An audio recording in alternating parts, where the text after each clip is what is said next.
Hi, everyone. I am Dr. Diane Hayden, and you are listening to the Dr. Diane Show. Stay with us for the next half hour where we explore revolutionary expansion of mind, body, and soul. Each time on the Dr. Diane Show, I have experts from around the country discussing cutting edge topics on longevity medicine, natural health, mindset, and soul purpose to help you shift your perspective and become a mindset warrior like me.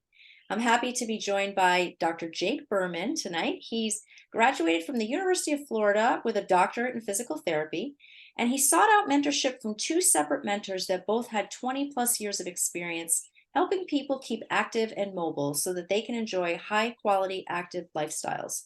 What Jake found was that the back pain was by far the most debilitating pain and the highest factor leading to decreased physical activity later in life. These experiences are what inspired Jake to specialize in helping people aged 50 plus keep active, mobile, and pain free despite the aging process. There's nothing more rewarding than being able to alleviate somebody's back pain so that they can get back to living their best life, especially in Naples, where he practices.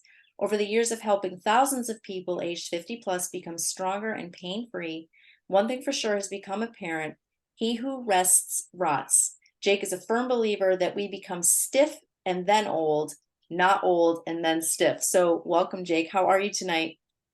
Holy guacamole, what an intro. I love your saying there. And I totally agree with you. You become stiff and then old, not the other way around.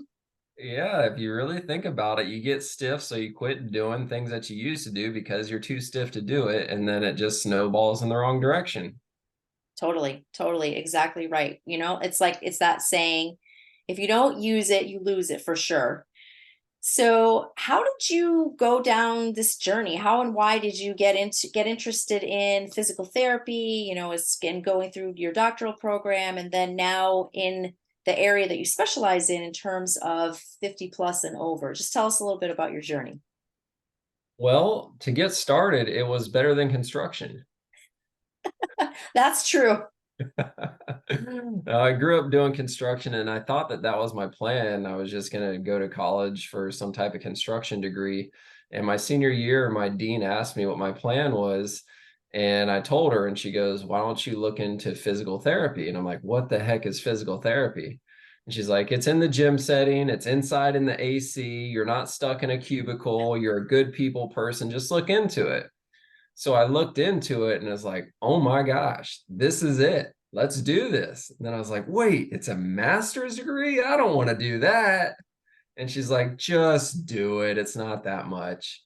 So, of course, my first year in undergrad, they changed it from a master's to a doctor. And I call her up Right. and I'm cussing her out. I'm like, "No, it's a doctorate. I'm never getting out of school."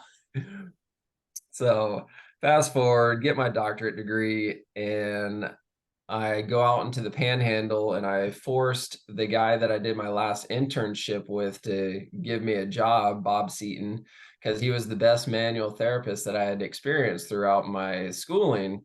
And he gave me a job and taught me everything that he could in the 2 years that I was there. I was transparent. I'm leaving because the plan was always coming back to Naples. So ended up in Jacksonville for 2 years while my wife was getting her master's, and she's a physician assistant, and found the best manual therapist there. Forced him to hire me. He's got a funny story about that too. And ended up coming back to Naples and putting the shingle up and being completely cash based, 100% out of network, focusing primarily on manual therapy is how I started. And it's so funny how things evolve over the years, because I thought that just by saying I'm the best manual therapist in town and I can fix your pain, that people were going to come running. And it was crickets. I mean, it was just horrible. I could not give away my treatments for free. And I don't know how much in detail you want me to go to from there to where I'm at Well, now. I think that is a great story, that where you started down that path, because we also, in addition to our listeners are, yes, readers of the magazine and people who are looking for your services, but quite honestly, there are a lot of practitioners that watch my show, that read the magazine, and lots of them have the same story about how they got started. They thought, I'm just going to put the shingle up and, people are going to be banging down the door. So I think it's great to hear this because it gives people perspective who get really frustrated and discouraged early on, that if you just keep, I mean, you have a great business now, you have a successful practice. And so you can tell just by listening to your personality that you're the type of person that doesn't give up. You're like, I'm going to go after this. I'm going to get it. I'm going to force that guy to give me a job. I'm going to force people to come be my patient. However, you did it. I think it's great for people to hear because it gives them inspiration. So, yes, keep on going. Tell us what happened next. So almost a year into being in business, I'm looking at my bank account and I'll never forget it. I was 8 months into it and I finally got $7,500 in my bank account. And I'll never forget it because at that time, my checking account had a $7,500 limit on it. And then I didn't have to pay fees anymore. So I'm like, yeah, I made it. But I Yep. still wasn't making any money and it was just brutal. So that's when I realized, okay, I got to figure out this business aspect. Who cares how good of a therapist I am? The business aspect was the problem. Long story short, I ended up finding a really great business coach that I'm still with today, 6, 7 years down the road, and learned how to market my skills, market my business. And the messaging really was the most important thing. Nobody cares how good you are, they care about their problem. We all care about us. We don't care about other people. As much as you want to say that you love people and you care about people, at the end of the day, you care about yourself. So when you're in pain, you don't care about somebody that's got all these degrees and is great, they think they're great. You care if they can help you with your problem because nobody else has ever experienced the problem that you have. We all think that our problem is unique versus me, back pain's all the same. If you're over the age of 50, back pain really is all the same. We got some glute weakness, some core weakness, some pelvis instability. You get those three things ironed out, it's pretty much going to work for at least 95% of people who have back pain in general. We're generally speaking now. And that's really what my business coach helped me with was marketing the message that resonated with people because nobody cares about your credentials or how good you are. They care about can you help them with their problem? Yeah. So, Exactly right. Exactly right. That's so true. It's interesting to hear that side of it for sure. And also that, and I know you're saying generally speaking, but like all back pain can be treated similarly, which leads me down the road to this next question. And we talked a little bit about before we got on, I think there's a lot of things that you're going to tell our listeners where maybe they've heard something a certain way or whatever, a myth or a misconception about physical therapy or the way that you treat. And so you are definitely the person that is not going to sugarcoat stuff for us. So so let's have it. Like, tell us about any myths or misconceptions or anything that you just want to say. I know you like to talk straight to people, and that's at the end of the day, that's what we want to hear. okay, let's start at the very top. Health insurance does not have your best interests in mind, and health insurance will only reimburse for physical therapy services that they deem are medically necessary, not what your therapist thinks is the best and most appropriate intervention for you. That's how we got into this mess. It's as simple as that. That's how we got into where we are at today with this broken ass medical system. And that's the reason why I don't take insurance because I can do exactly what you need, no more, no less. So, whatever it is that you need, you come in for back pain, but the problem is your ankle, I can fix your ankle. Versus you go to an in network insurance accepting clinic, you go there for back pain, and the problem is your ankle, they can't fix your ankle because insurance won't reimburse for it. It's like, are you freaking kidding me?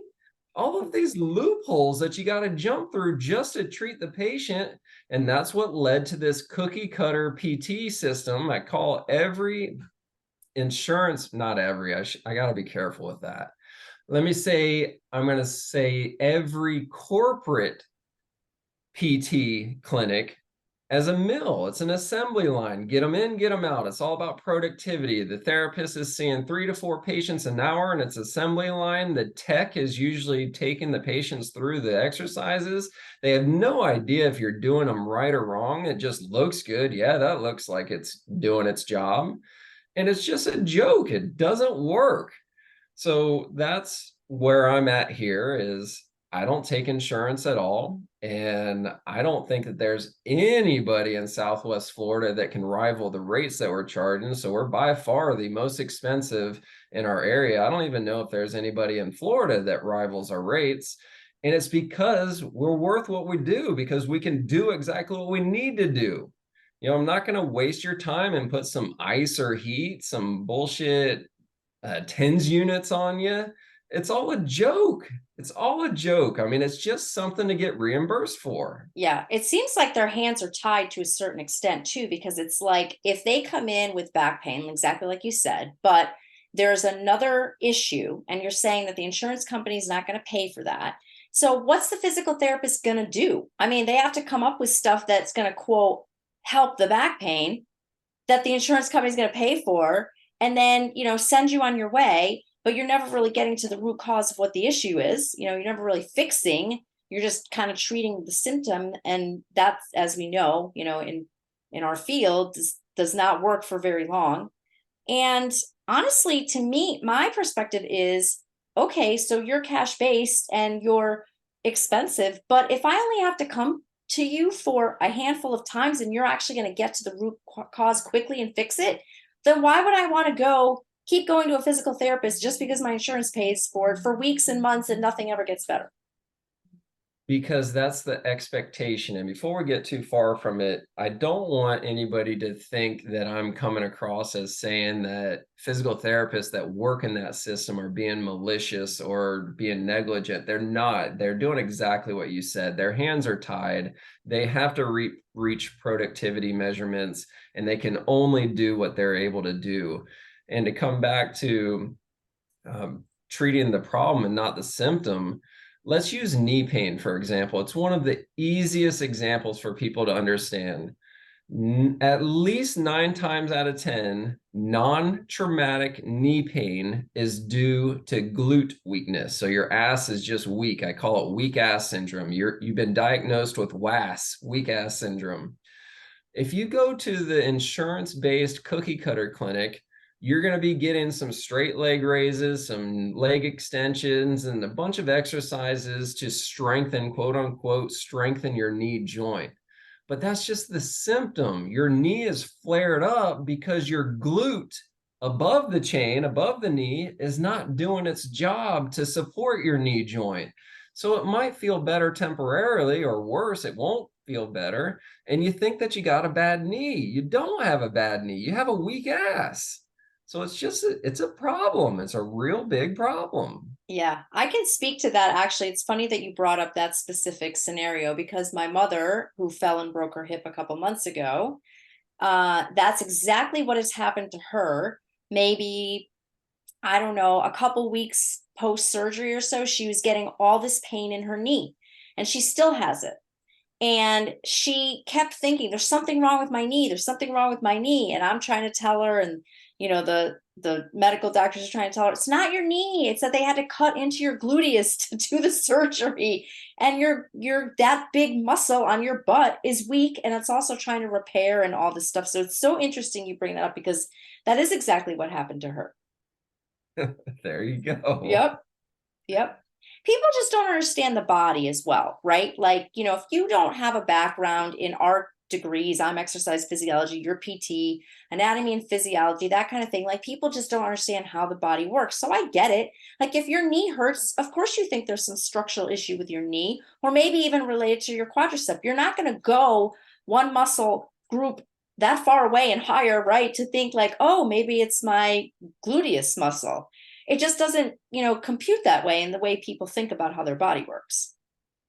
You're right. And that's one of the saying that we have. The saying that we have is the curse of the provider, where this is my expertise. That this is so simple to me that there are times where I can forget that it's not simple to the average Joe. where it's like, how did you not know that that was the problem? Well, it's because it's not their expertise. They're computer engineering or something else. I, I'm an expert in biomechanics and they're an expert in computer engineering. Why would they know what the problem is? They shouldn't know. Right. Exactly. Yeah. So, other than people when they come to you, and why somebody would want to work with you versus a corporate physical therapist or really anybody else, one, I think it's because you're going to get to the root of the problem, and you're going to be able to help fix it, and in a much shorter time frame as well. You're not having to go about all these ridiculousness of whatever insurance is going to pay for, and that's the only treatment that you're going to get. What else can people expect when they come to Berman PT and work with you guys? A transformation, that's probably the biggest thing that people don't expect, yet they receive, is a transformation. And here's the example that I see so often is we see a ton of golfers with back pain. It's actually what I specialized in before I opened up Berman Golf and went into a golf performance business, where somebody on day one, their goal is usually, I just want to be able to play 18 holes one time a week and my life would be fulfilled. My life would be amazing, but my back won't let me do it. And because I've been doing this forever and I can see this person and I'm assessing them and I'm thinking in my head, well, we're going to reach that easily. And when we reach that, your new goal is going to be, I want to play golf at least 3 times a week. And then when we reach that goal, your new goal is going to be, actually, I want to go to Scotland and I want to play golf 7 days in a row. This is called a transformation process, where on day one, if I were to tell you, I'll get you golfing 18 holes once a week, but really your goal is going to be, you're going to play golf 7 days in a row in Scotland. Nobody would ever believe it because they Right. just can't see it. It's too big of a jump, too big of a gap.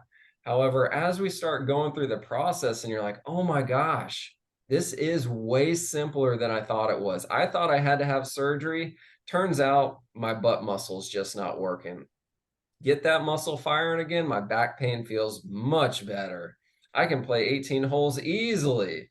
Let's go for 18 holes twice a week. Let's go for 18 holes 3 times a week.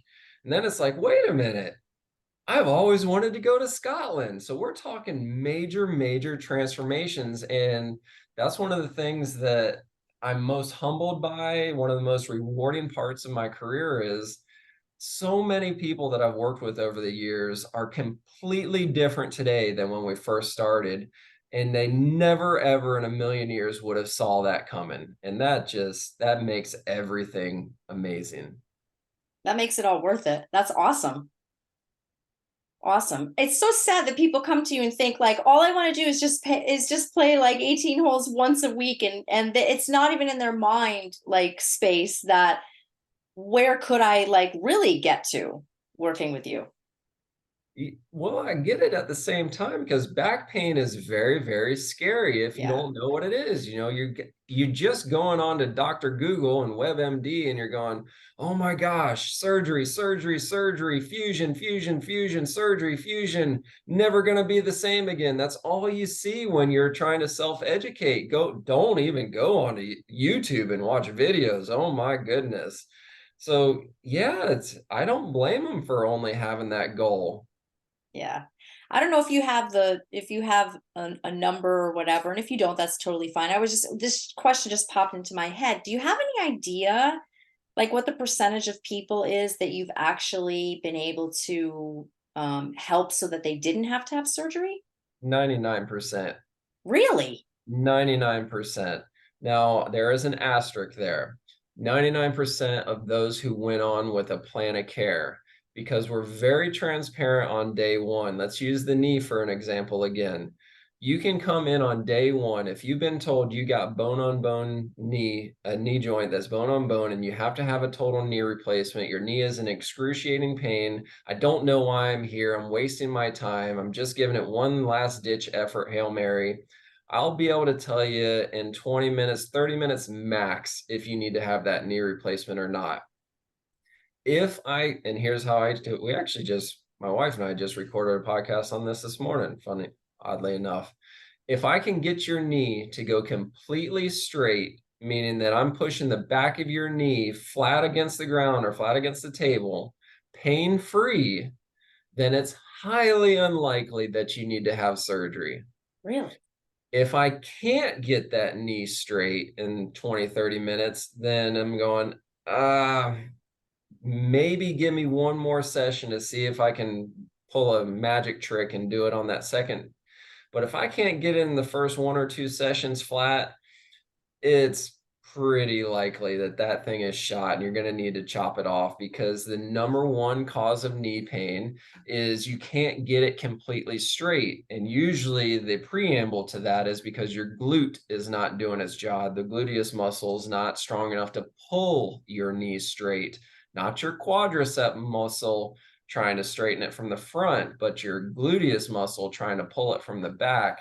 And I can tell you straight, like I said, I'll tell you straight up on day one, we can avoid a knee replacement or we can't avoid a knee replacement. That's why the success rate is so high, is because we don't do trial and error. Let's just see how this goes. I effing hate that.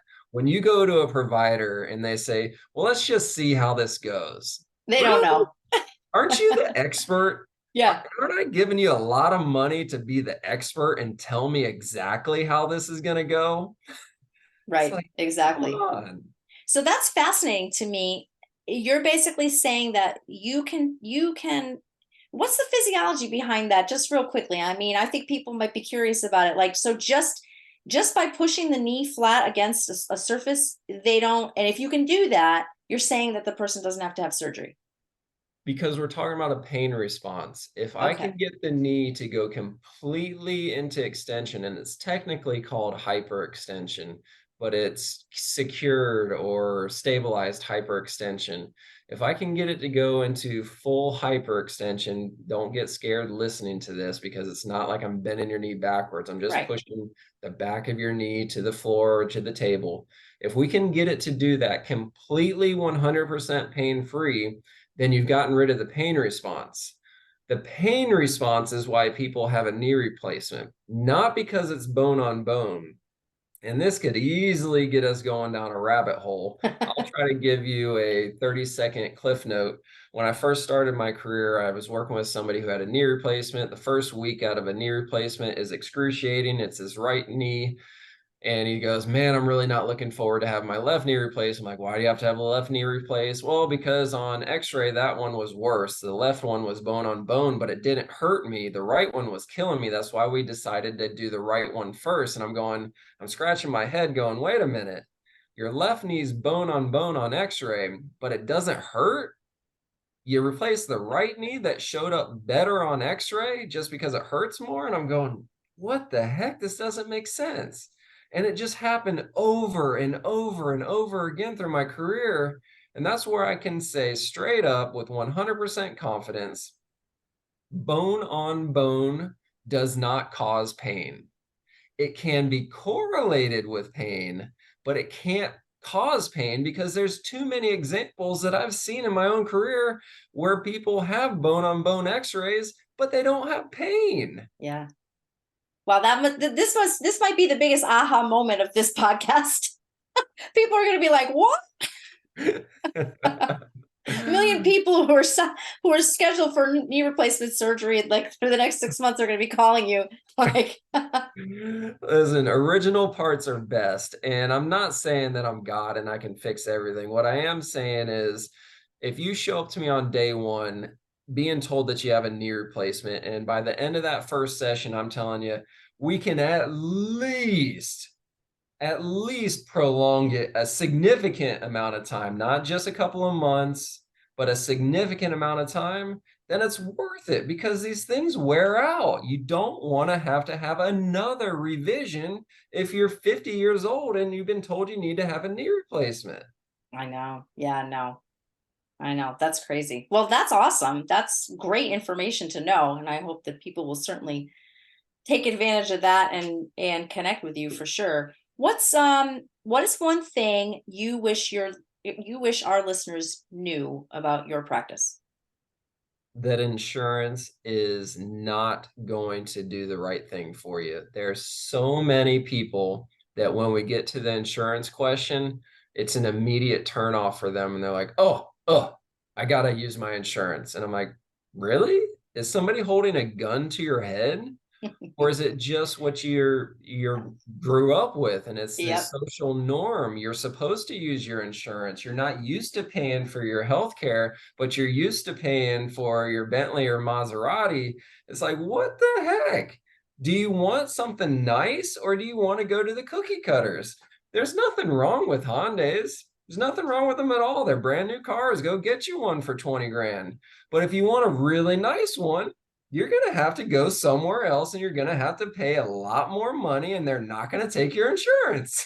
Yeah. Listen, it's you are preaching the choir here because it's been like one of my missions with my magazines to educate people on why they need to take responsibility for paying for their healthcare and not relying on insurance because just like you're saying, it's not just you, it's everything. It's like it's it's medical doctors, it's naturopaths, it's you name it across the board. Because insurance won't pay for it, you're going to keep going back to the same traditional doc that's not helping you. Five of them that still can't figure out what's wrong. Like you have this chronic issue and no one can solve, no one can get to the root cause of it. And they just keep giving you a medication or whatever. So you just keep using your insurance for that. Are you kidding me? Like, come on. Like literally, like just, I realize that there are people out there who literally cannot afford to pay out of pocket for some things. But I would say that there's at least 50% of the population, if not more, that are paying, like you said, for luxury automobiles, or they're going out to restaurants every week or whatever. They're spending their money, disposable money, on stuff that's like nice to haves. And Niceties. yeah, exactly. And not it's just our goal is to try to reframe that, to try to shift that mentality around to realizing, no, you know what?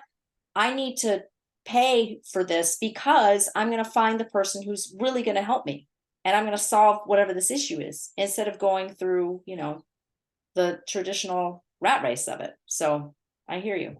Well, I'm going to argue with you just for a little bit. When you said that maybe 50% can't afford it, I'm going to say 95% can. And the reason why I say that is because the same person that tells me they can't afford my services will walk out the door, go to Best Buy, and put an 80-inch TV on a credit card. So don't tell me you can't afford it. You don't value it. You Right. don't value your health care, but you value that freaking TV. You're probably exactly right. Yeah. Right. People will buy TVs even if they can't afford food, probably. They will. They'll buy the brand new iPhone. If it Yep. wasn't true, we wouldn't have the debt problem that we have in this country. We have the worst debt problem, to my knowledge, in the world. And it's because if you don't have the cash, just put it on the plastic thing. Who Yep. cares? It's only 28% interest. Right. Yep. It's nuts. It really is, but all day long. Yeah. Awesome. So, how can people learn more about you? How do you want people to reach out and contact you? And I think the best way is to listen to us on the podcast because my wife and I, we do a podcast, comes out every Monday, the Berman Method podcast. And I'm just explicit on that thing. No holds barred, over 100 episodes. So it's not like we just started the thing. And we just started a new series today, actually, where we're doing the Berman Method Mythbusters, where we are debunking all of these myths about the corporate medical world. And it just doesn't have to be that way. I mean, the take home message from today's episode that we had earlier was question everything. Question if it's right for you, question if it's wrong for you. So I think if your listeners went to the Berman Method podcast, they could hear a lot. Of course, they could go to the website, bermanpt.com. They could go see us on YouTube. If you want to get a laugh, go to my YouTube page, look up Berman Physical Therapy on YouTube and watch Mullet Monday. You'll get a good laugh. oh God, that sounds hilarious. All right. So, So bermanpt.com. And yeah. then how do they find the podcast? Any of the podcasts, Okay. just look Just up. Google the Berman method. Yep, the Berman Okay. method. Yep. Awesome. Awesome. Well, I appreciate your time. Anything else you want our listeners to know about you? He who rests rots. Just keep moving and grooving. You do not get old and stiff. You get stiff and then old. So just think about that one. We could spend 30 seconds on it. What is something that you could do 5 years ago or 10 years ago that you're no longer doing because you don't think you can do it anymore? Maybe you should get back to doing it. One thing that I just did, I have a 3-year-old and a 3-month old. One thing that I just did myself with my 3-year-old was when she was a year and a half or 2 years old, you know how kids can just sit on their ankles? Yes. Does that make sense? Sitting Yes, I on, know what you mean. yeah. I went to do it and I obviously had not done it in years and I thought my knees were going to explode. And I'm going, oh my God, I cannot do this. But I took my own advice and I'm like, wait a second, let's get this back. It took me about a month to ease into it, but now I can do it no problem. I'll never forget it. It was when she was a baby because I tried to sit on my knees to reach over the bathtub and give her a bath in the little bathtub within the bathtub. And I'm like, I can't do this. Yep. So just think about that, listeners, is what is something that you could do 5 or 10 years ago that you can't do anymore? Get back to doing it. The body is an amazing thing. It will heal itself if you give it the right opportunity and resources to do so. Totally agree with you. I'm going to try that thing. I don't think I could do it anymore. Do it. I'm going to try that. Then I'm going to go when I get back to Florida in the fall, then I'm going to come see you if I still can't do it. You better be able to do it by then. I know. Awesome. Well, thank you so much. This has been great info. We've busted a lot of myths and given a lot of things for people to think about tonight for sure. Again, Jake is at www.bermanpt, that's BERMANPT as in physical therapy.com, or you can find his podcast, The Berman Method. And I hope people will be reaching out to you soon, at least to find out about that knee replacement surgery, because I'm telling you, that's huge. Oh, that's one of the simplest ones. Yeah. Question if it's right. Question Yep. if it's wrong. Awesome. All right, Jake, thanks so much. Have a great night. And thanks Thank everybody for listening in. Thank you guys for listening. That was awesome. Yeah.